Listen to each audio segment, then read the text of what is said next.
Hello everyone, welcome back to our channel 24/7 CA Zone। I hope आप सभी बहुत अच्छे होंगे और आप लोगों की तैयारी अच्छे से चल रही होगी। तो पिछले वीक में क्लास नहीं ले पाई थी due to busy schedule, but आज की वीडियो में मैंने सारे इंपॉर्टेंट क्वेश्चंस कवर किए हैं जो कि आपके एग्ज़ाम से पूछे जाएंगे। तो कोई भी क्वेश्चंस आप मिस मत करिएगा, सेशन को स्टार्टिंग टू एंड ज़रूर देखिएगा। बाकी आपका एक तरह से रिवीजन भी होता जाएगा। सारे क्वेश्चन आपको आते होंगे तो वेल एंड गुड, जो नहीं भी आते होंगे वो आप इम्पॉर्टेंट जो है नोट कर लीजिएगा। तो हम स्टार्ट करते हैं आज का सेशन। बाकी ये एंट्रेंस बुक है, आई होप आप लोगों सभी ने ये बुक जो है डाउनलोड कर ली होगी अब तक, बट जिन्होंने नहीं करी है उनको मैं बता दूं कि इसमें जो है reasoning, current affair, mental aptitude के क्वेश्चंस दे रखे हैं। साथ ही में इसमें 250 क्वेश्चंस जो है वो कंप्यूटर के भी दिए हुए हैं। और अभी हमने इसमें कॉम्प्रिहेंसिव मैथ्स भी ऐड कर लिया, तो ये कॉमर्स वालों के लिए भी बहुत ही इम्पॉर्टेंट है। तो सभी इसको डाउनलोड करें। इसका लिंक जो है डिस्क्रिप्शन बॉक्स में दिया हुआ है, तो आप वहाँ से जाके इसे डाउनलोड कर सकते हैं। तो हम स्टार्ट करते हैं आज का सेशन। तो पहले क्वेश्चन में पूछा गया है, the quantity demanded increases with a fall in price and diminishes with a rise in price. ये जो स्टेटमेंट है, ये लाइन है, ये डेफिनेशन किसने दी है? ए मार्शल ने, बी सैमुअल्सन ने, सी स्मिथ ने, या फिर D none of this above. यानी मांग की मात्रा कीमत में गिरावट के साथ बढ़ती है और कीमत की वृद्धि के साथ ही कम हो जाती है। ये किसके द्वारा जो है वो कहा गया है?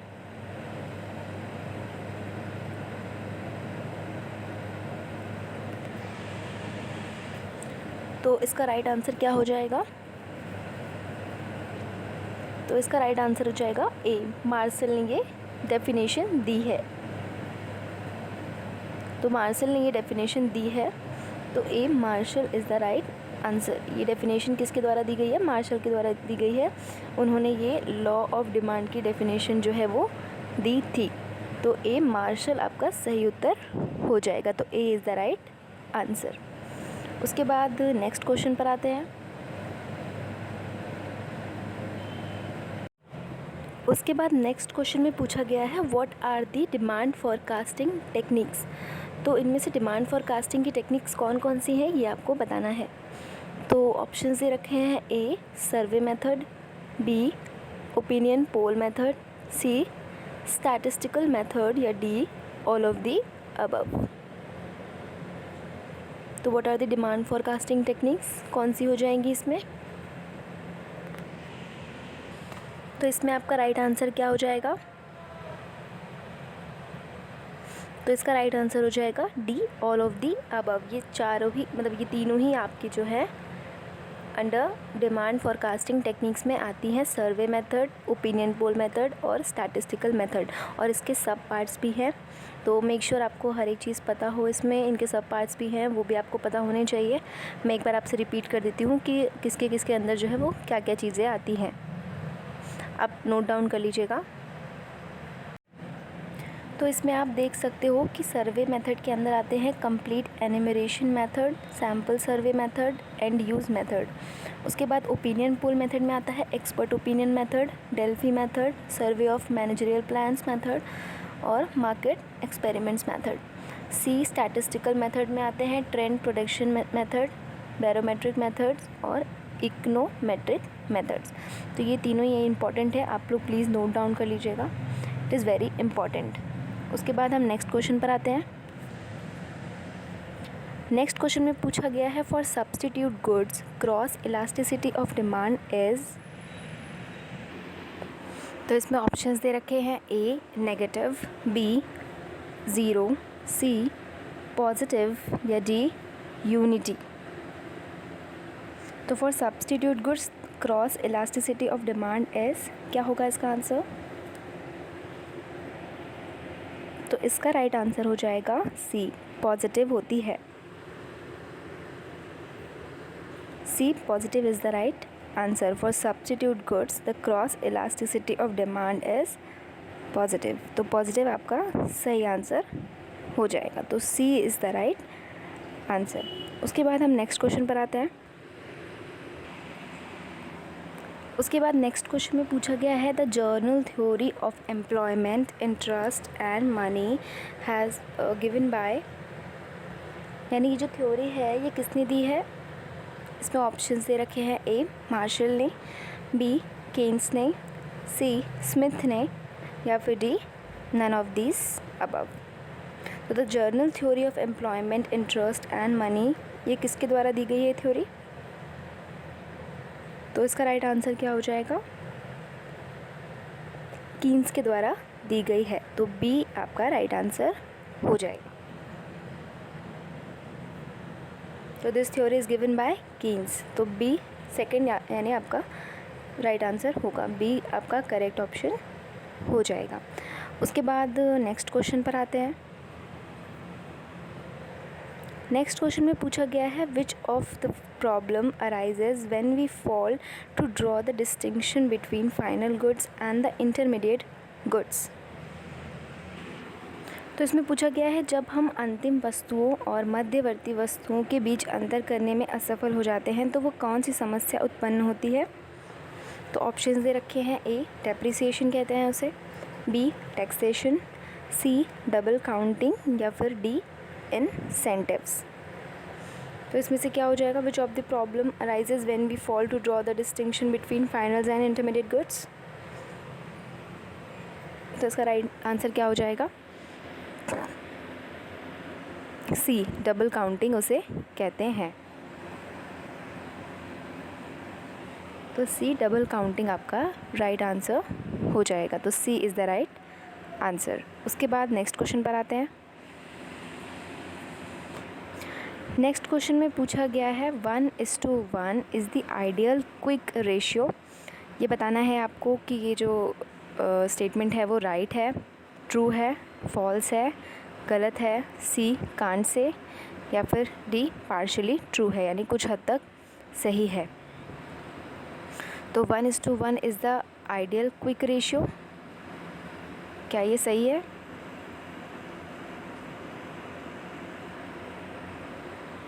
तो हाँ, ये बिल्कुल सही है। तो ए ट्रू आपका राइट आंसर हो जाएगा। 1:1 is the ideal quick ratio, this is the correct answer. तो ये आपका ट्रू हो जाएगा, तो ए आपका राइट आंसर हो जाएगा। तो ए इज़ द करेक्ट आंसर। उसके बाद नेक्स्ट क्वेश्चन पर आते हैं। उसके बाद नेक्स्ट क्वेश्चन में क्या पूछ रहा है, नेक्स्ट क्वेश्चन में पूछा गया है कि debt ratio expresses the relationship between the short term debt and equity share capital of an enterprise, यानी ऋण अनुपात एक उद्यम के रूप में उद्यम के अल्पकालिक ऋण और इक्विटी शेयर की पूंजी के बीच संबंध को व्यक्त करता है। क्या ये स्टेटमेंट सही है, ट्रू है, बी फॉल्स है, गलत है, सी कांट से कुछ भी नहीं कह सकते, या फिर डी पार्शली ट्रू है। तो क्या ये स्टेटमेंट, इसका आंसर क्या हो जाएगा।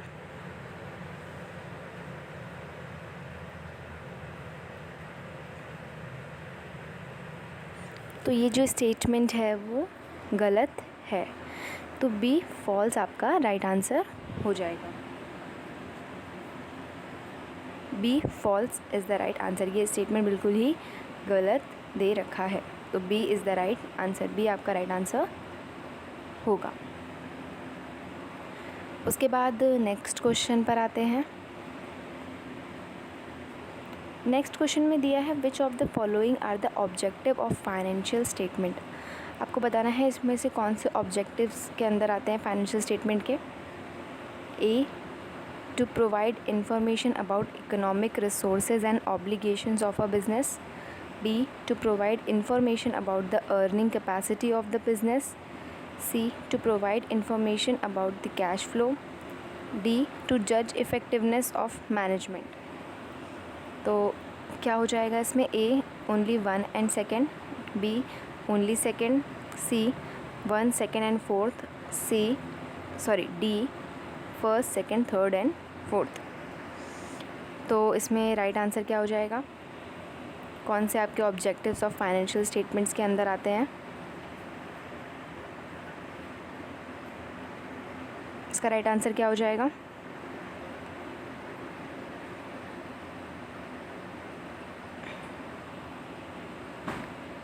तो इसका राइट आंसर हो जाएगा डी। ये चारों ही आपके ऑब्जेक्टिव्स ऑफ फाइनेंशियल स्टेटमेंट के अंदर आते हैं।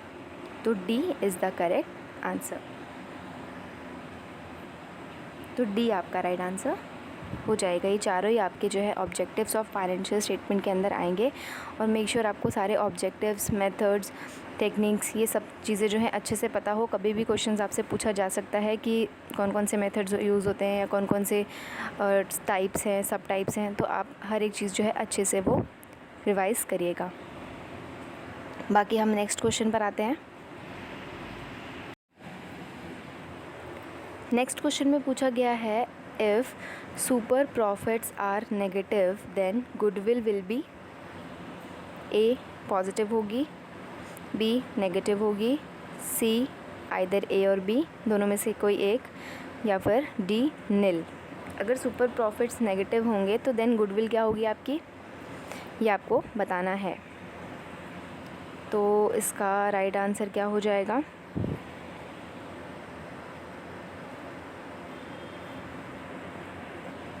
तो इसमें राइट आंसर क्या हो जाएगा? D nil. If super profits are negative then the goodwill will be negative और नील। तो दोनों ही आपकी होगी। तो डी आपका यहाँ, नील आपका राइट आंसर जो है वो हो जाएगा। तो D is the right answer. उसके बाद नेक्स्ट क्वेश्चन पर आते हैं।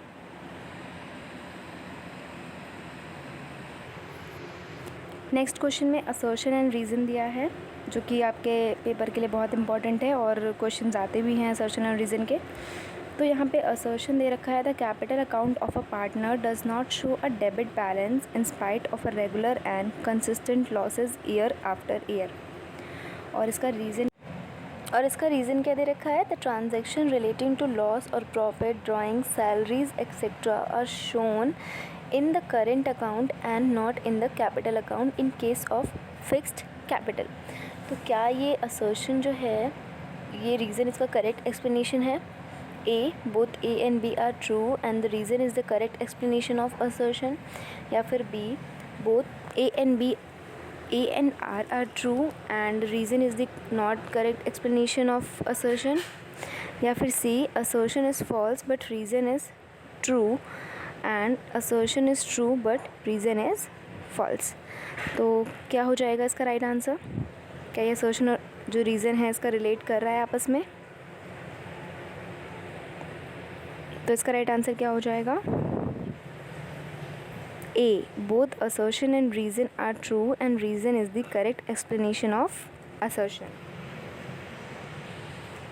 यानी ये दोनों ही सही है और जो रीज़न है वो असर्शन से रिलेट कर रहा है। तो A, both assertion and reason are true and reason is the correct explanation of assertion. तो ए आपका राइट आंसर हो जाएगा। A is the right answer. उसके बाद नेक्स्ट क्वेश्चन पर आते हैं। नेक्स्ट क्वेश्चन में पूछा गया है, business environment is the sum total of all the factors and forces dash to a business. यानी व्यावसायिक वातावरण सभी कारकों का कुल योग है और एक व्यवसाय के लिए डैश का बाध्य करता है। ए, इंटरनल, बी, स्पेसिफिक, सी, एक्सटर्नल, या डी, ऑल ऑफ दीज।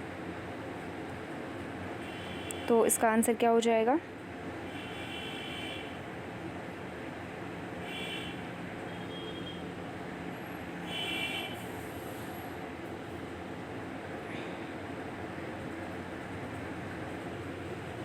तो ये इंटरनल है यानी आंतरिक, बी स्पेसिफिक है यानी विशिष्ट है, सी एक्सटर्नल है यानी बाहरी है, या फिर इनमें से सभी हैं।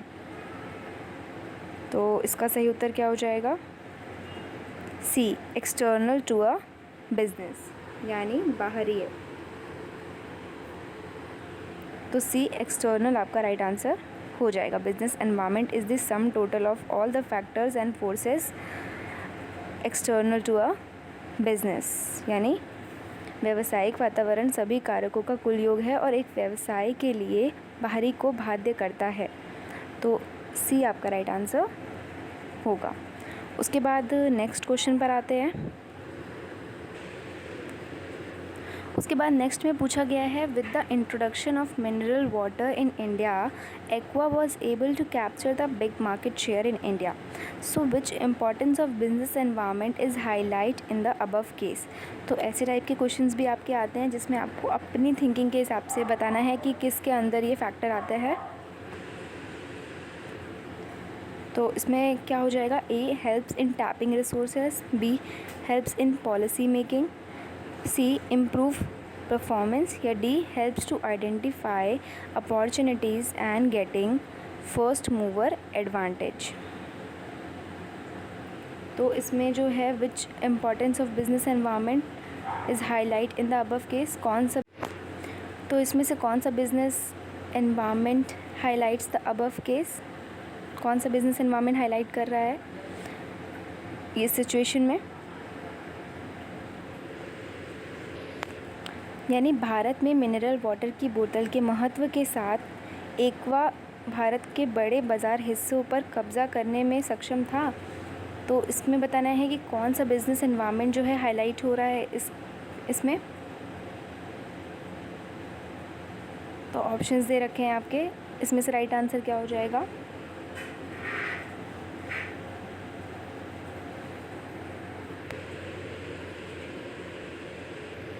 तो इसका सही उत्तर क्या हो जाएगा, D helps to identify opportunities and getting first mover advantage, यानी अवसर की पहचान करने और पहले प्रस्ताव का लाभ प्राप्त करने में मदद करता है।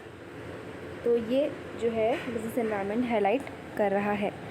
तो इसका जो राइट आंसर हो जाएगा वो हो जाएगा डी इसका राइट आंसर हो जाएगा। एंड मेक श्योर आपको सारी पॉलिसीज़ और इम्पोर्टेंस जो भी है वो अच्छे से पता हो, जिससे भी आपके ऐसे कुछ क्वेश्चंस आते हैं तो आप इजीली जो है वो अपने दिमाग में सोच कर आप इजीली टिक कर पाओ कि कौन सा जो अप्रोच है इसमें लगेगा या फिर कौन से मेथड जो हैं वो लगेंगे या कौन से मेथड के अंदर जो है वो आएगा। तो मेक श्योर आपको सारी चीज़ें जो है अच्छे से याद हों। उसके बाद हम नेक्स्ट क्वेश्चन देखते हैं। उसके बाद नेक्स्ट क्वेश्चन में पूछा है, which of the following is not a step in the process of planning. तो इसमें पूछा है कि निम्नलिखित में से कौन नियोजन यानी प्लानिंग के प्रतिक्रिया के अंदर नहीं आता है। ऑप्शंस दे रखे हैं आपके, A making assumption about the future, B evaluating different proposals in light of the objective to achieved, C allocations of job to members of each department, या फिर D seeing whether activities are performed as per schedule or not। तो आपके planning के process के अंदर कौन सा नहीं आता है। आई होप आप लोगों को इसमें क्वेश्चन देखकर ही इसका आंसर पता चल गया होगा। तो इसका राइट आंसर क्या हो जाएगा, C allocations of jobs to member of each department. ये आपका प्लानिंग के प्रोसेस के अंदर नहीं आता है। तो सी आपका राइट आंसर हो जाएगा। This is not under your planning process. तो C is the correct answer. उसके बाद नेक्स्ट क्वेश्चन पर आते हैं। नेक्स्ट क्वेश्चन आपका अगेन असर्शन ऑन रीज़न का है। तो इसमें असर्शन दिया है, the various function of management are inter related, however planning provides the basis for all other functions. और इसका रीज़न दे रखा है, planning is a continuous activity. तो क्या ये जो रीज़न है ये रिलेट कर रहा है असर्शन से। तो इसका आंसर आप सभी को कमेंट सेक्शन में लिखकर बताना है कि इसका राइट आंसर जो है वो क्या होगा। तो आप सभी को इसका आंसर कमेंट सेक्शन में लिखना है और सब लोग ज़रूर इसका आंसर लिखिएगा, ये आपके लिए होमवर्क है। और सभी को इसका आंसर जो है वह ज़रूर कमेंट सेक्शन में लिखना है। हम नेक्स्ट क्वेश्चन पर आते हैं। नेक्स्ट क्वेश्चन में क्या पूछा है, the main purpose of dash is involvement of all the employees working at different level. यानी क्या मुख्य उद्देश्य विभिन्न स्तरों पर काम करने वाले सभी कर्मचारियों की भागीदारी है।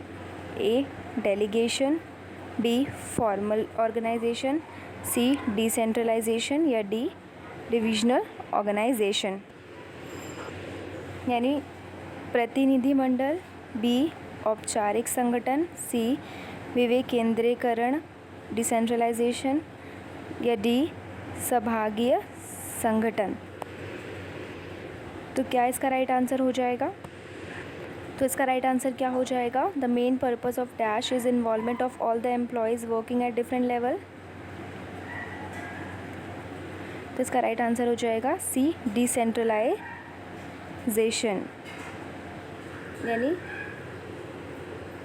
इसका आंसर क्या हो जाएगा? सी हो जाएगा, डिसेंट्रलाइजेशन। सी विकेंद्रीयकरण यानी decentralisation is the right answer. तो सी आपका राइट आंसर हो जाएगा, यानी the main purpose of decentralisation is involvement of all the employees working at different level. तो ये आपका करेक्ट आंसर होगा। तो आज के सेशन में बस इतना ही गाइस। आई होप आप लोगों को सेशन अच्छा लगा होगा और आपके लिए सारे क्वेश्चंस जो हैं वो इम्पॉर्टेंट हैं। तो कोई भी क्वेश्चन आप मिस मत करिएगा। किसी भी तरह का क्वेश्चन जो है आपके एग्ज़ाम्स में पूछा जा सकता है, तो मेक श्योर आपको सारे टर्म्स अच्छे से पता हों। और बहुत लोगों की रिक्वेस्ट थी कि आप हम लोग सेशन जो है वो हिंदी में लेकर आएँ, इसीलिए मैं आपसे जो है वो क्वेश्चन इंग्लिश और हिंदी दोनों में ही बताती हूँ, बिकॉज़ जो हिंदी वाले बच्चे हैं उन्हें प्रॉब्लम ना हो। और भी हम अपना कैसे इम्प्रूव कर सकते हैं, आप ज़रूर हमें कमेंट सेक्शन में लिखिएगा। बाकी अच्छे तरीके से अपनी तैयारी करते रहिए, और कोई भी प्रॉब्लम हो तो आप हमसे पूछ सकते हैं। तो आज के सेशन में बस इतना ही। आई होप आप लोगों को सेशन अच्छा लगा होगा। तो do like, share and subscribe. Bye guys, take care.